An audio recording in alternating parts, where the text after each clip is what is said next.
Hello everyone. Today I'm going to speak on the topic that affects us all every day, every hour, every minute, and every second. Yes, the topic is time. Time is the most precious thing for every human being as it comes once in someone's life and never stay long.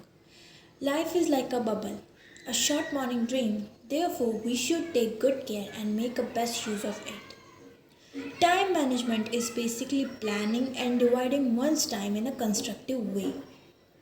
As we all have numbers of activities that should be taken care in a particular period of time, so we should able to plan our work in such a way that we are able to complete it in a given span of time. A great philosopher wisely said that time is short, not for rest. Think your aim and do your best. If we take care of our minutes, then hours and days will take care of themselves.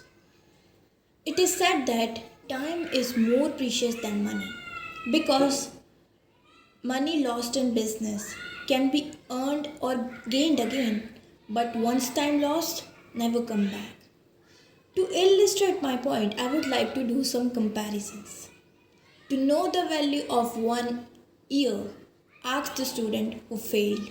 To know the value of 1 month, ask the mother of premature child.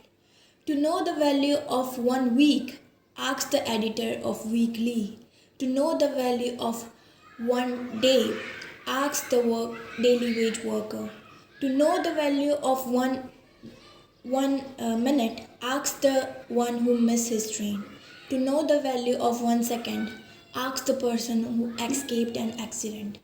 We all live in time, grow in time, and unlimitedly perish in time. There is no exact definition of time, but we all know what it is and its great value on a person's life. A man has lots of wants. We want fame, success, money, happiness, love, etc. There is no end of our desires.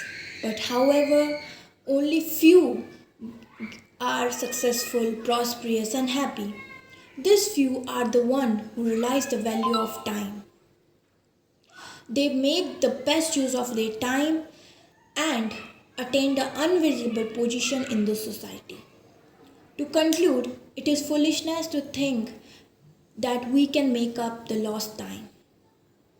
It is said that past is death and the future is unborn. There are no tomorrows and yesterday. It is today which is important.